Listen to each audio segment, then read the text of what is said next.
Before the 1700s,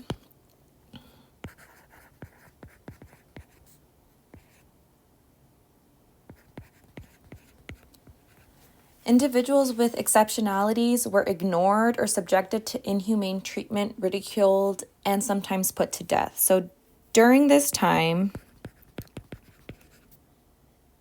there were no kinds of supports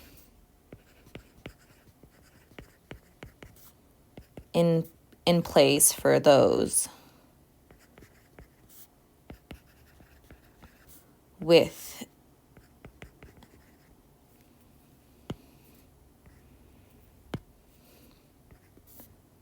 exceptionalities.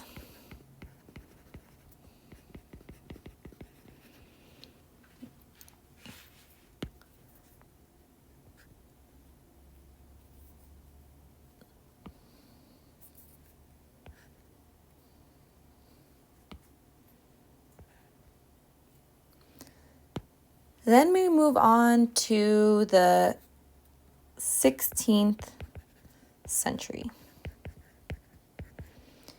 Here we have the era of the Enlightenment.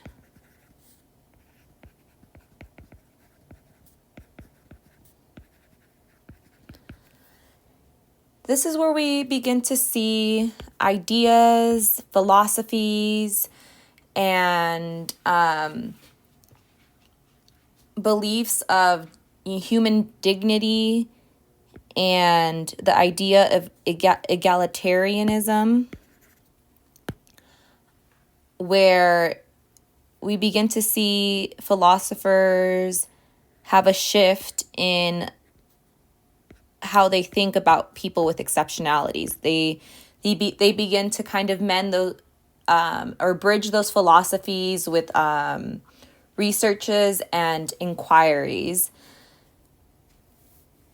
And from here, we get physicians, European physicians,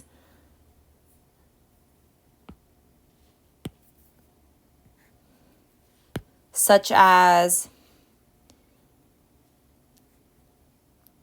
Itard and Edward Seguin.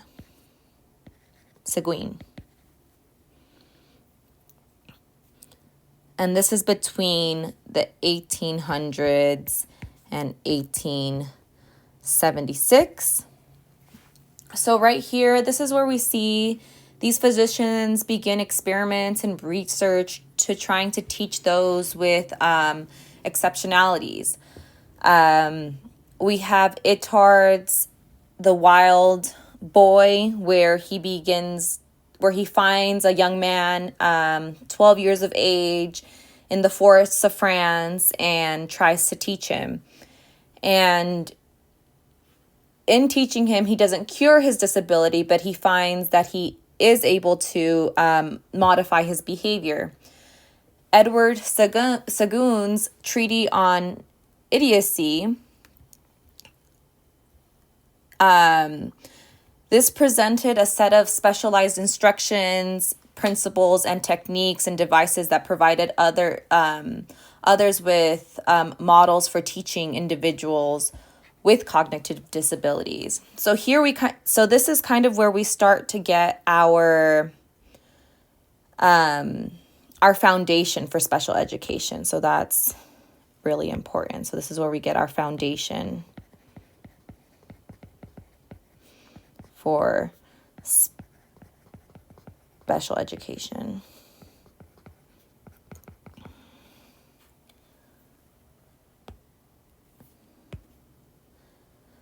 Seguin and Itard, this is really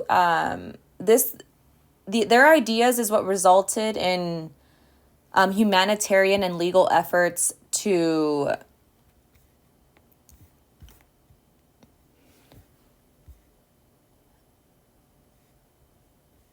to try to change some of the things that we'll see as we go on in the timeline.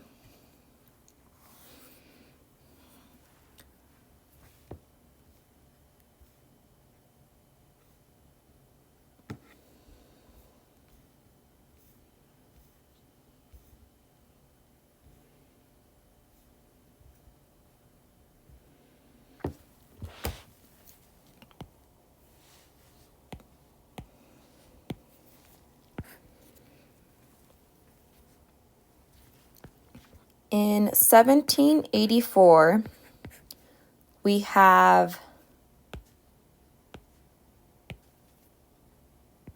Valentine Hui,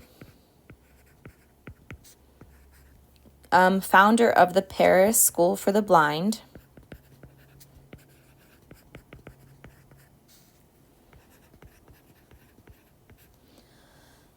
And he's one of the first schools for the blind. He devised a system of raised prints.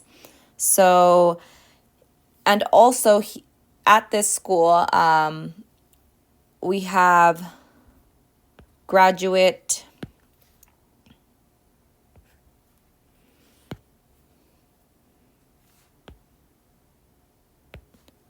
Louise Braille, so former student of Paris of the Blind School, who devised a system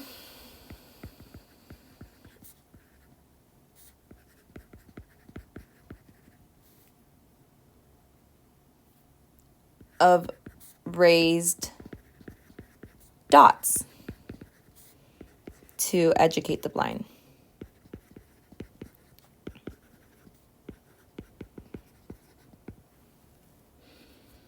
And that was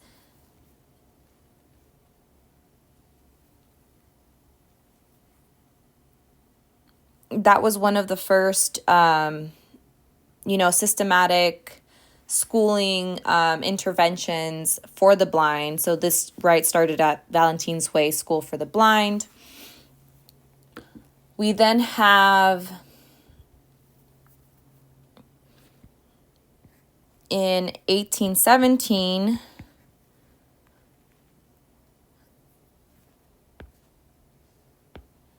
we have Thomas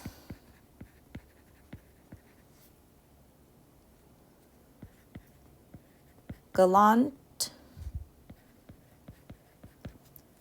who established the first institution for the deaf in Hartford, Connecticut. And in 1829, we have the New England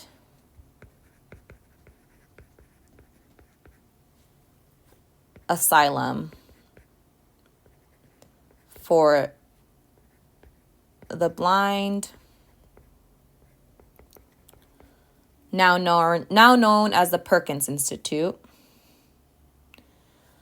So prior to these schools that are specifically dedicated for students with disabilities, there was no place. So there was no teaching of the blind. There was no teaching of the deaf. They were seen kind of as a lost cause. But again, it was those ideas of the Enlightenment, those philosophies of human dignity, that kind of led to the development of these schools. We continue on to the 1850s. So the 1850s,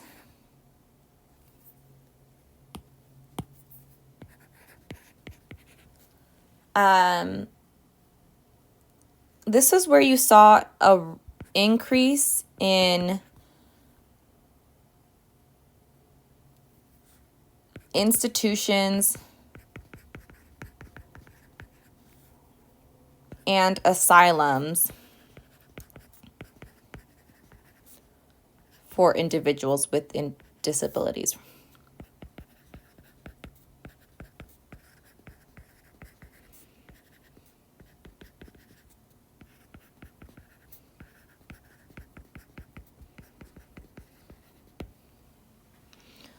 Again, prior to this, there wasn't really a place for students with exceptionalities. But these institutions, they were not based with positive intentions. They were based off of stereotypes and fears of these individuals with disabilities. They were perceived as threatening, and these facilities were just a means to be able to control them and kind of keep them out of sight. So it was a form of a way to keep them isolated, away from society.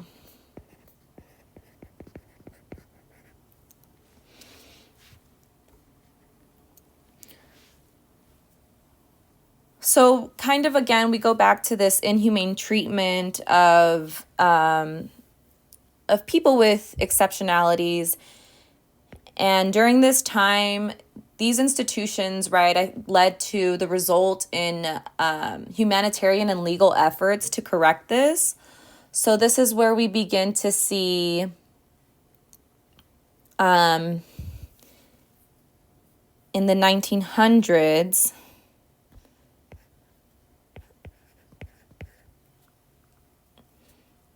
France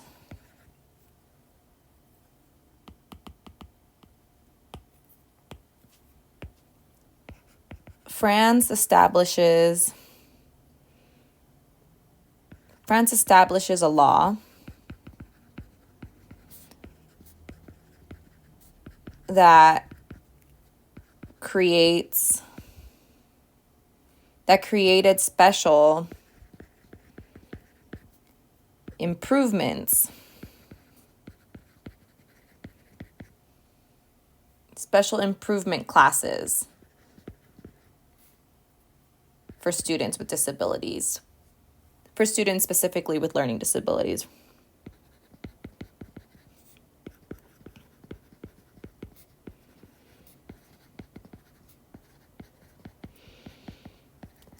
And this is a really big step forward, because before, right, they were just in these institutions where they were not really being taught anything. It was just more,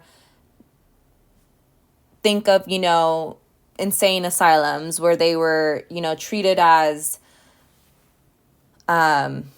crazy, as no value, and they couldn't learn anything. They couldn't be helped. So this was a big step forward, right? France establishing a law that created special improvement classes for students with learning disabilities.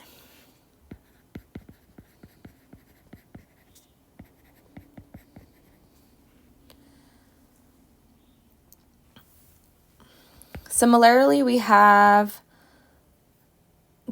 Great Britain in 1913.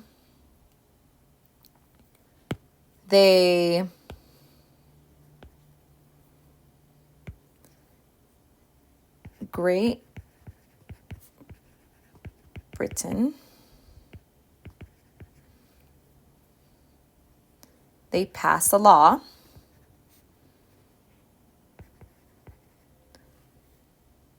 called the Mental Deficiency Act.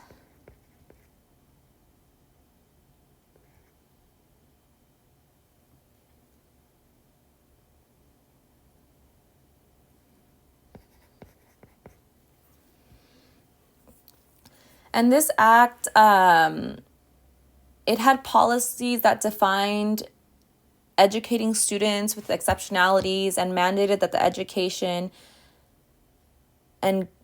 educational and government agencies be responsible for administering them. So before, where it was, not really seen as the public's problem, right? It's becoming these public agencies' role to kind of be responsible for administering these things.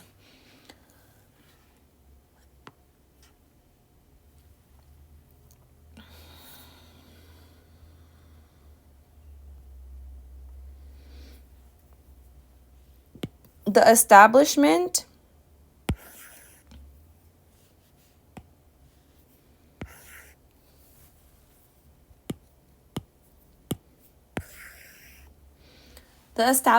of these specialized schools and classes and legislation in Europe led to families and professionals wanting to form advocacy groups for greater inclusion. So the first of these advocacy groups began in 1922. The Council for Exceptional Children.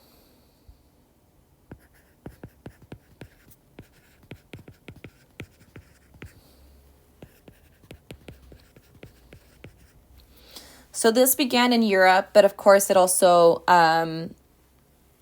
happened in the U.S. and Canada as well. So the U.S. and Canada also around this time established a council for exceptional children as well. Now we move to some legislation and litigation that kind of really started to shift into what we see as what we see today as special education. So these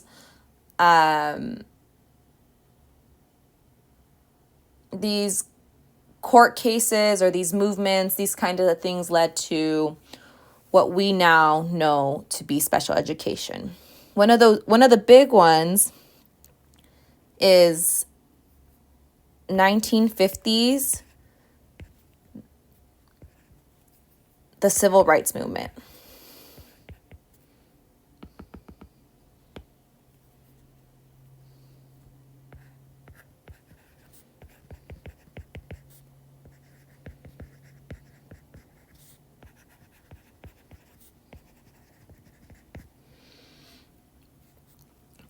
Specifically, the case of Brown versus Topeka Board of Education.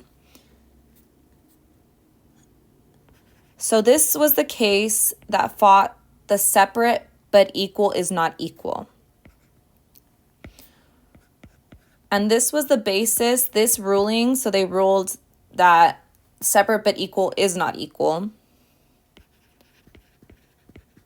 And it was the basis of this ruling that became the foundation for legal action for a lot of parents and advocacy groups to fight for children with exceptionalities.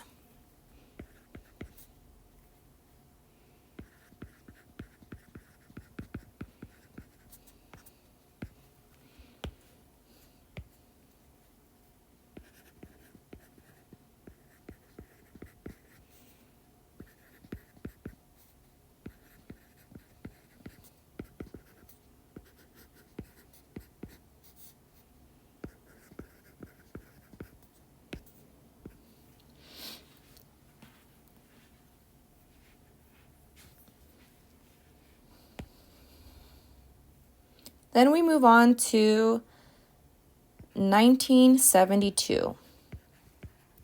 This is again where we start to see more legal action being taken because of the ruling in the Brown v. Topeka Board of Education. So prior to this, right, there was schools, but even within the schools, there were separate classes for children with exceptionalities. They were never integrated into the general ed population. So this is where we begin to see those advocacy groups, parents just really taking legal action for the inclusion of their students. So in 1972, we see a lot of those court cases that, in my opinion, is kind of what solidify what we do today in the special education classrooms and the special education proceedings. Like this is kind of what we do. So first we have Maryland Association for Retarded Citizens versus Maryland. This this court ruled that all children with intellectual disabilities have a right to free, appropriate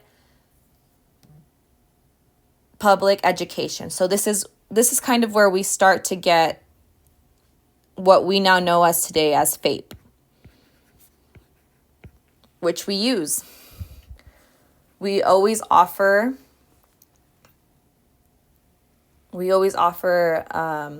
FAPE, a free, appropriate public education to all of our kids in special education.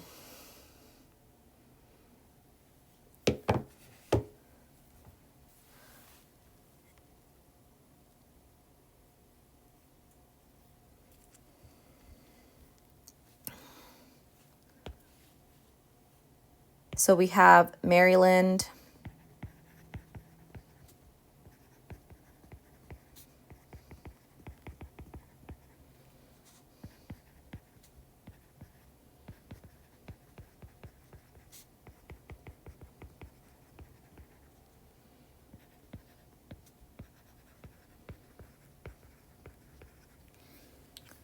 and then we have Frederick versus Thomas. We have Pennsylvania Association for retarded children versus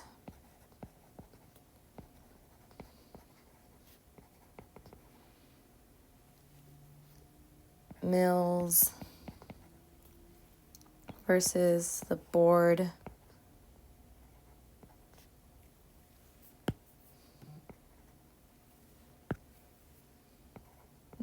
of Education.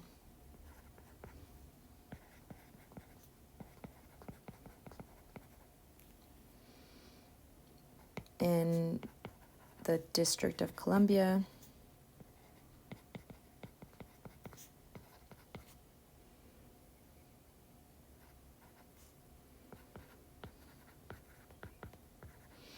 And then we also have Guadalupe versus Tempe Elementary District and Larry versus Riles.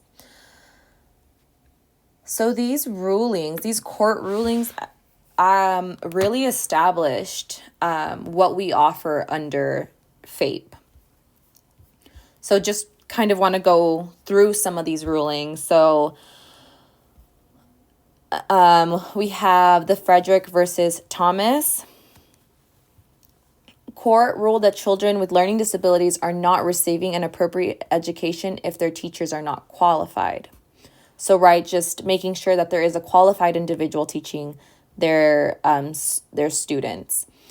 Mills versus the Board of Education in the District of Columbia.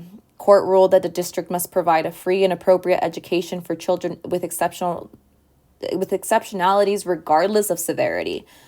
Recommended timely reevaluation, lists of parents' rights to appeal, be notified of testing and placement, and have access to the children's records, which we now know of, the parents' right, which is something we have to offer our parents.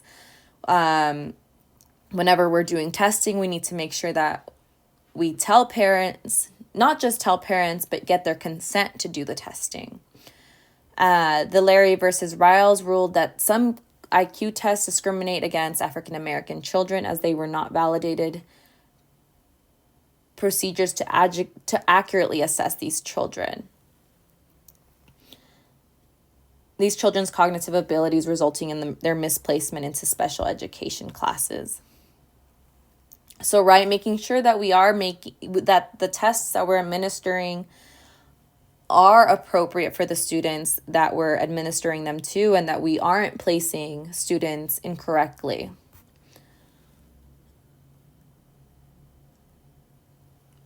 The Pennsylvania Association for Retarded Children versus Pennsylvania, the court ruled that a free, appropriate education must be provided for all children with exceptionalities, regardless of severity or their disability, Just more inclusion, making sure that everybody is included in this offer of FAPE.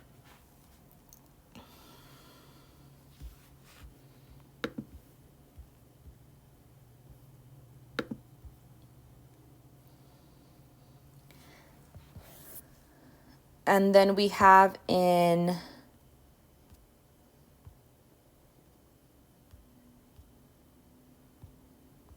In 1973, we have Lee Banks versus Speer.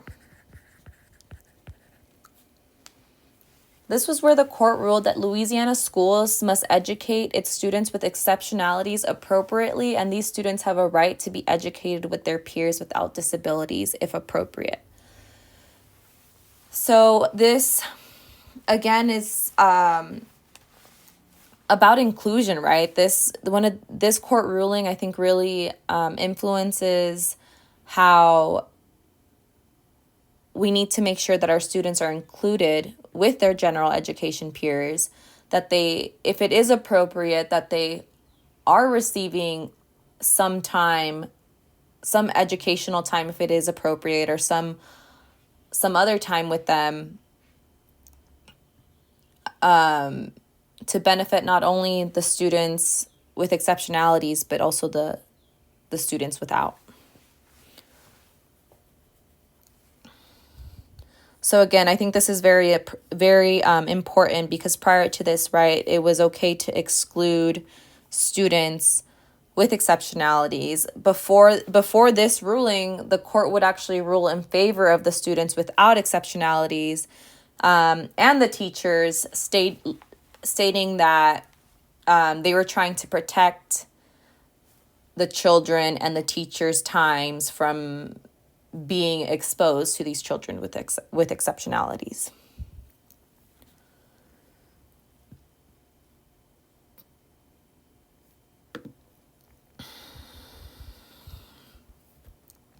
Then we move on to 1975.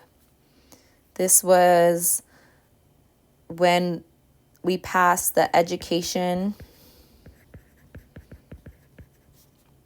for All Handicapped Children's Act, now known as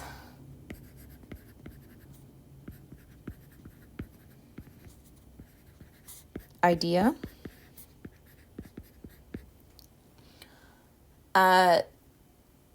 This was really like the biggest turning point. Under this was highlighted, right, the offer of FAPE, the least restrictive environment. This is a law that is put into place today, making sure that we are offering free and appropriate public education, that we are making sure that our children are in the least restrictive environments, that we are providing all of the tests and all of the assessments, that we are informing parents, getting consent, giving them their parental rights, having an individualized education plan. The individualized education plan kind of came later with the Raleigh versus Hendrick Hudson School District, which ruled that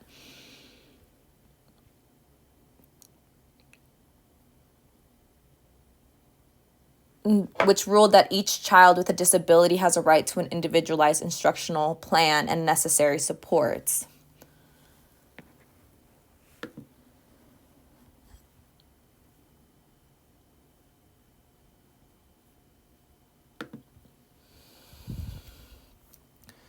And then all of this brings us to today, where the most recent update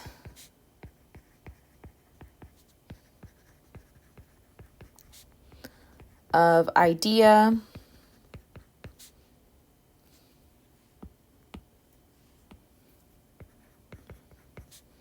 now includes Section 504 and ADA.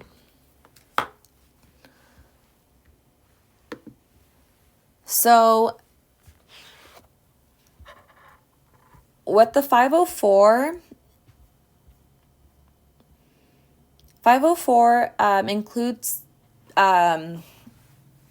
includes other health impairments such as ADHD or specific learning disabilities, which include dyslexia and other learning differences, a speech impairment, and things like that.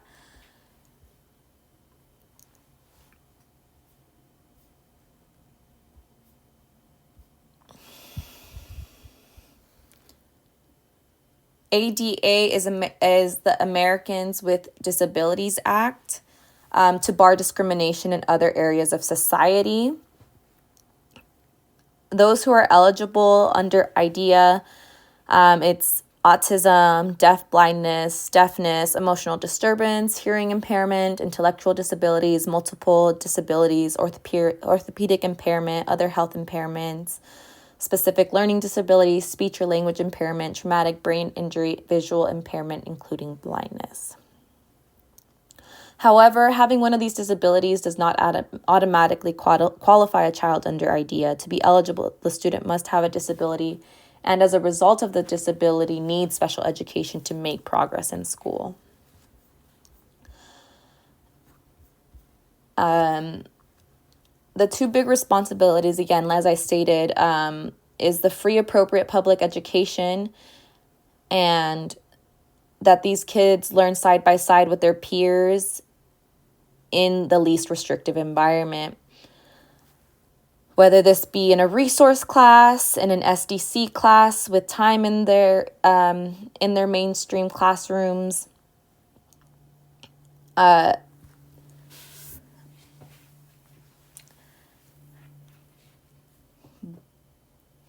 all of this would not have been made possible had it not been for all of the legal cases I had mentioned before, for the past advocacy groups, the foundations from those philosophers in the early 16th century, the research that had been done into children with exceptionalities by Itard and Edward Sagoon. And this is just my timeline.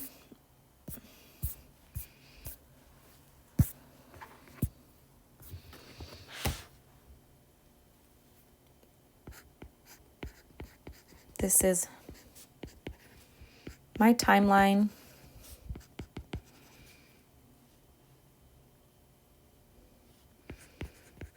for special education.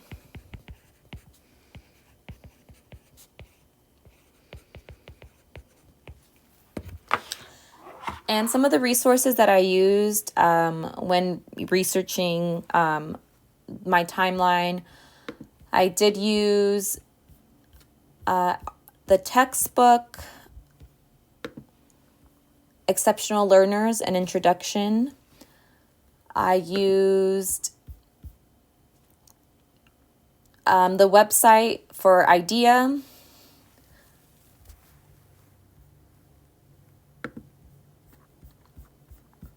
And another big resource that helped, with the cases was the history of special education by Anthony F. Rotario and a couple of other authors, which I will be citing in my reference page. Thank you so much.